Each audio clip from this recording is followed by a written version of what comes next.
Bismillahirrahmanirrahim. Assalamualaikum warahmatullahi wabarakatuh. Bagaimana kabarnya sahabat magnet rezeki semua? Semoga selalu dalam keberkahan dan kemuliaan dari Allah Subhanahu wa taala.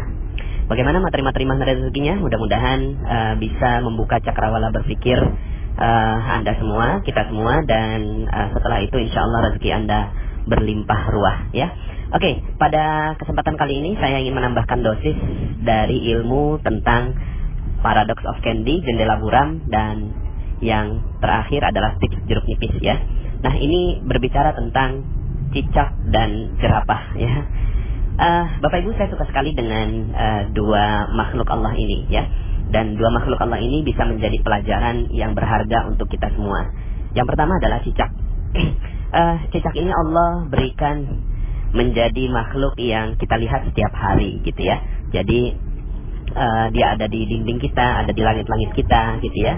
Kemudian ada di rumah kita, ya. Mudah sekali kita lihat makhluk yang satu ini. Uniknya adalah cicak ini makanannya terbang, Bapak Ibu, ya. Makanannya itu nyamuk, sementara dia nggak bisa terbang. Ini kita semua sudah tahu, ya. Tapi coba kita pikirkan betapa Allah Subhanahu wa taala memberikan rezeki yang unik bagi cicak, gitu ya. Cicak nggak bisa terbang. Kalaulah kita jadi cicak, apa yang kita katakan kepada Allah? Ya Allah, ini nggak adil sekali, gitu ya. Kenapa kok rezeki saya malah terbang, sementara saya nggak dikasih bekal yang cukup untuk mengejar makanan saya. Tapi cicak tidak melakukan itu. Dia hanya diam-diam merayap, gitu ya. Kalau kemudian datang seekor nyamuk, ya, datanglah seekor nyamuk, dan lagu ini bagus sekali, ya. Cicak-cicak di dinding, diam-diam merayap, datang seekor nyamuk. Bahwa yang menciptakan rezeki itu bukan kita.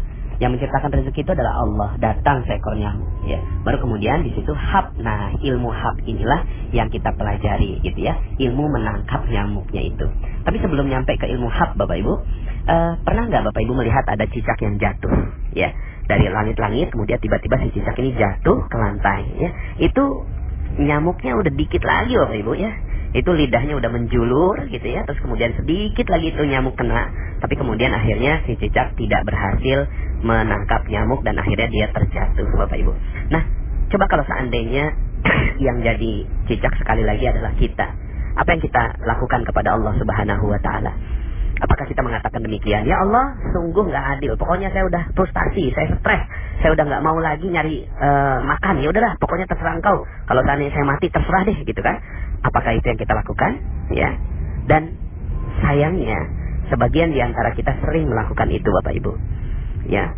Rezeki kita memang Allah sudah desain sedemikian agar Allah tahu siapa yang benar-benar berusaha, siapa yang benar-benar bekerja. Dan Allah Subhanahu wa taala ingin lihat kesungguhan kita. Tapi kemudian ketika kita jatuh, maka sebenarnya Allah Subhanahu wa taala ingin memberikan gambaran pada diri kita bahwa sebenarnya bukan kitalah yang mampu untuk menarik rezeki itu, tidak sama sekali. Tapi Allah Subhanahu wa taala yang berikan rezeki untuk kita.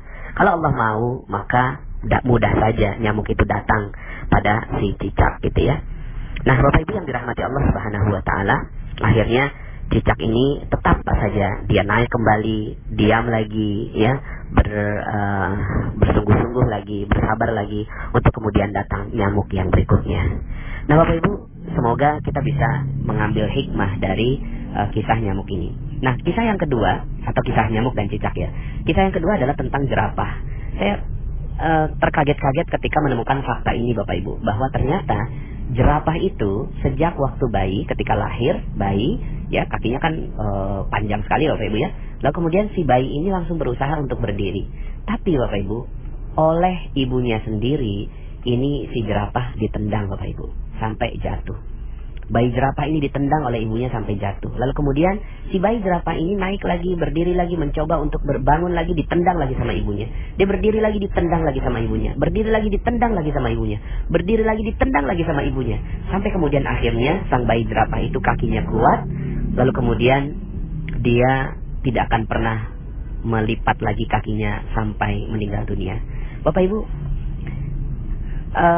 kesannya tega, ya, gitu ya. Kesannya tega banget gitu loh. Seorang ibu kok ya bisa menendang anaknya atau bayinya sendiri. Masih bayi loh, gitu kan. Tapi ditendang. Tapi begitulah kehidupan. Allah ingin menggambarkan kehidupan jerapah. Bahwa ya ibunya jerapah ini punya niat yang sangat-sangat baik untuk menjatuhkan sang bayi jerapah ini. Tapi kemudian ya, si bayi jerapah ini nggak paham kenapa saya harus jatuh gitu ya. Tapi untungnya bayi jerapah ya bayi jerapah Bapak Ibu ya. Dia naluriahnya adalah ketika dia dijatuhkan dia tidak protes. Coba kalau seandainya bayi jerapah itu adalah kita, mungkin ya yang kita lakukan adalah melapor ibu kita ke pengadilan Bapak Ibu ya. Mungkin saat itu ya kita marah-marah sama ibu kita dan seterusnya. Tapi inilah bayi jerapah yang ketika dia ditendang, dijatuhkan, dia bersabar dan mengikuti prosesnya.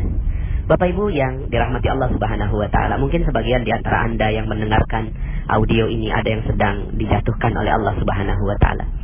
Ada yang sedang terpuruk nasibnya, ada yang sedang menderita banyak sekali musibah, ada yang sedang bermasalah dengan suaminya, dengan istrinya, dengan orang tuanya, ada yang bermasalah dengan bisnisnya, ada yang bermasalah dengan rekan-rekan di dalam perusahaan dan seterusnya. Ada yang mungkin uangnya diambil orang, ditipu dalam sebuah bisnis dan seterusnya. Bapak Ibu, kalau seandainya Anda menjadi cicak dan menjadi jerapah yang dijatuhkan oleh Allah Subhanahu wa taala, maka betapa bahagianya Allah. Seandainya Anda sekarang yang sedang terjatuh itu, lalu kemudian katakan kepada Allah, "Ya Allah, saya siap untuk naik lagi, saya siap untuk bangkit lagi, belajar lagi. Dan seandainya Engkau jatuhkan aku, maka aku siap untuk bangkit kembali. Kau jatuhkan lagi, maka kami siap untuk bangkit kembali." Bapak Ibu, betapa bahagianya Allah seandainya Anda adalah orang yang seperti itu, dijatuhkan oleh Allah. Tujuan Allah menjatuhkan Anda pasti ada maksud yang sangat-sangat mulia. Allah menjatuhkan Anda tidak mungkin jatuh sendiri Bapak Ibu. Anda jatuh sekarang ini pasti ada sebab Allah Subhanahu wa taala menjatuhkan Anda. Sebabnya macam-macam Bapak Ibu. Yang pasti satu hal, pola yang terbentuk adalah pola seperti jerapah. Allah ingin agar Anda kuat. Allah ingin agar Anda tegar. Allah ingin agar Anda luar biasa.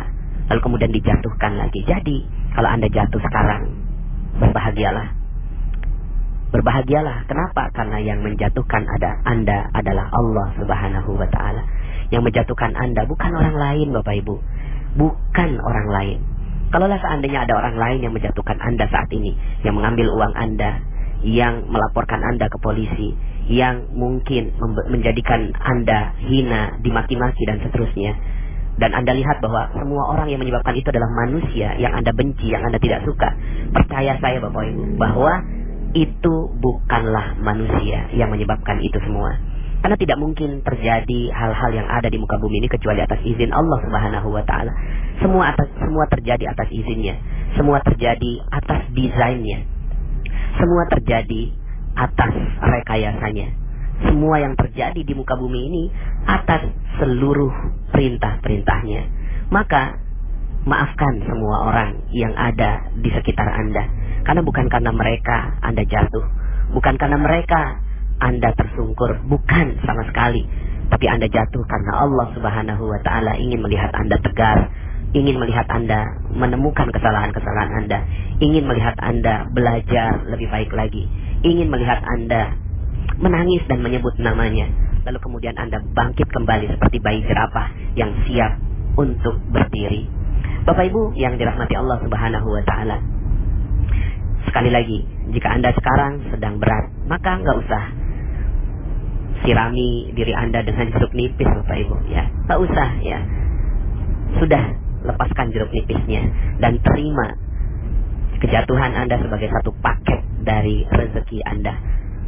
Satu paket. Fa inna ma'al usri yusra. Inna ma'al usri yusra. Sesungguhnya bersama kesulitan ada kemudahan. Sungguh bersama kesulitan ada kemudahan. Di balik kesulitan yang sedang menimpa Anda sekarang ini, ada sebuah janji Allah Subhanahu wa taala yang menginginkan Anda menjadi manusia yang luar biasa. Kuntum khaira ummatin ukhrijat linnas. Kalian adalah sebaik-baik manusia yang dikeluarkan oleh Allah Subhanahu wa taala untuk manusia yang lain. Maka tunjukkan bahwa Anda adalah manusia yang mulia. Tunjukkan bahwa Anda adalah manusia yang terbaik. Manusia terbaik bukan berarti orang yang gak pernah gagal Bapak Ibu. Tidak. Manusia yang terbaik bukan berarti orang yang tidak pernah salah. Manusia yang terbaik bukan berarti orang yang tidak pernah berdosa. Tapi manusia yang terbaik adalah ketika mereka melakukan dosa, kesalahan, kelalaian, kehilafan, lalu kemudian mereka bangkit dan berdiri, sekedar meminta ampun kepada Allah Subhanahu wa Ta'ala, dan siap untuk menerima babak kehidupan baru yang jauh lebih baik. Saya doakan tulus dari hati saya yang paling dalam agar Anda semua yang mendengarkan audio ini menjadi manusia-manusia terbaik di muka bumi yang siap memberikan karya terbaiknya untuk umat manusia. Terima kasih, saya Nasrullah. Sampai jumpa dalam audio-audio berikutnya. Assalamualaikum warahmatullahi wabarakatuh.